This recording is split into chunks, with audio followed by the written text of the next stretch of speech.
যে ২০১৬ মৌসুমে ভালো পারফরমেন্স করার পর মহেন্দ্র সিং ধোনির সঙ্গে সাব্বিরের কথা হচ্ছিল এবং মহেন্দ্র সিং ধোনি সাব্বিরকে চেন্নাই সুপার কিংসের জার্সিতে দেখতে চেয়েছিলেন। বাট ২০১৭ আইপিএলের মৌসুমটাতে বাংলাদেশের একটা ওভারসিজ ট্যুর থাকার কারণে বাংলাদেশ ক্রিকেট বোর্ড সাব্বিরকে এনওসি দেয় না, সুতরাং চেন্নাই সুপার কিংসও তারা ওইভাবে আগ্রহী হয় না, যেহেতু এনওসি তিনি পাবেন না। এই জায়গাটা আসলে আমার একটা কথা আছে, সেটা হচ্ছে আইপিএল শুরু হয়েছিল ২০১৭ মৌসুমে এপ্রিল মাসের ৫ তারিখে। মে মাসে বাংলাদেশের একটা ট্রাই সিরিজ ছিল আয়ারল্যান্ডের মাটিতে, আয়ারল্যান্ড, নিউজিল্যান্ড এবং বাংলাদেশের মধ্যে। এখন ওই সময় সাব্বির অবশ্যই বাংলাদেশ টিমের একটা গুরুত্বপূর্ণ সদস্য, একটা গুরুত্বপূর্ণ অংশ। ওই সময়টাতে সাব্বির রহমানকে ছাড়া সেই ট্রাই সিরিজটা বাংলাদেশ খেলতে চায়নি। বলে নেওয়া ভালো, এই ট্রাই সিরিজে কিন্তু চ্যাম্পিয়ন রানার আপ হওয়ার কোনো ব্যাপার ছিল না। এই ট্রাই সিরিজটা একটা প্রস্তুতিমূলক ট্রাই সিরিজ ছিল আসলে। এখন উল্লেখযোগ্য ব্যাপারটা হচ্ছে ওই ট্রাই সিরিজটাতে নিউজিল্যান্ড টিমের ১০ জন ক্রিকেটার, যারা ফ্রন্টলাইনের ১০ জন ক্রিকেটার, তারা অংশ নেন নাই, তারা আইপিএল খেলতে গিয়েছিলেন। আমি একটু নামগুলো আপনাদের সামনে যদি মেনশন করি তাহলে খেয়াল করে দেখবেন। কোরি অ্যান্ডারসন, তিনি ওই মুহূর্তে নিউজিল্যান্ড টিমের অপরিহার্য সদস্য ছিলেন, তিনি খেলেন নাই ওই সিরিজটাতে, তিনি আইপিএল খেলেছেন। ব্রেন্ডন ম্যাককালাম তখন নিউজিল্যান্ড টিমে ছিলেন না, তার কথাটা বাদ দিলাম। মার্টিন গাপটিল তখনকার নিউজিল্যান্ড টিমের অপরিহার্য সদস্য, তিনি খেলেন নাই ওই সিরিজটাতে। ম্যাট হেনরি, তিনিও অন্যতম সদস্য, তিনি ওই সিরিজটা খেলেন না, আইপিএল খেলতে গেছেন। ট্রেন বোল্ট, তিনিও আইপিএল খেলতে গেছেন। মিচেল ম্যাকলেনাখান, তার কথা বাদ দিলাম। টিম সাউদি, তিনি তখন ওই মুহূর্তে ওই টিমের অপরিহার্য সদস্য, বাট তিনি আইপিএল খেলতে গেছেন। লকি ফার্গুসন, তাকে আইপিএল খেলতে দেওয়া হয়েছে, তাকে গ্রুম করা হয়েছে। অ্যাডাম মিলনে, তাকেও আইপিএল খেলতে দেওয়া হয়েছে, গ্রুম করা হয়েছে। কেন উইলিয়ামসন, তিনি তো নিউজিল্যান্ড টিমের প্রাণ ভোমরাই ছিলেন সেই সময়টাতে, তিনিও খেলেন নাই ওই সিরিজটা, তিনিও আইপিএল খেলতে গেছেন। এখন দেখেন নিউজিল্যান্ড কিভাবে আসলে বিষয়টা চিন্তা করেছে। টপ টায়ারের প্লেয়ারদের যারা আইপিএলের সুযোগ পেয়েছেন, আইপিএলের মতো একটা হাই ইন্টেন্সিটির ক্রিকেট খেলতে দেওয়ার জন্য, তাদের এক্সপিরিয়েন্স গ্যাদারের জন্য, এটা in the long run New Zealand ক্রিকেটই উপকৃত হয়েছে।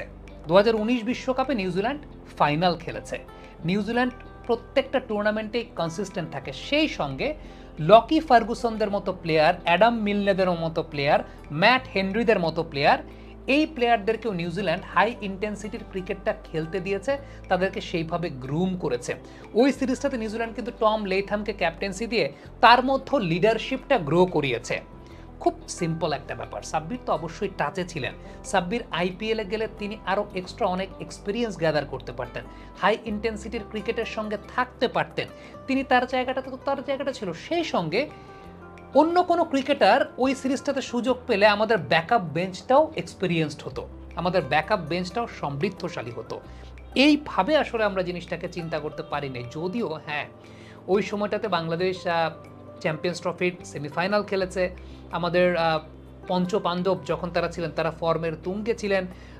Very good supported by Sabbir Rahman, team combination set করার একটা ব্যাপার ছিল।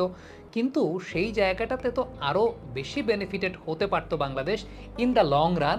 সাব্বির রহমানের মতো ক্রিকেটার যদি একটা আইপিএল খেলতেন, সাব্বির রহমানের মতো প্লেয়ার যদি একটা আইপিএলে থাকতেন, তার ক্যারিয়ারের লঞ্জিভিটিটা আরও বেশি থাকতো, তার মধ্যে রেসপন্সিবিলিটির জায়গাটা আরও বেশি গ্রো করতে পারতো।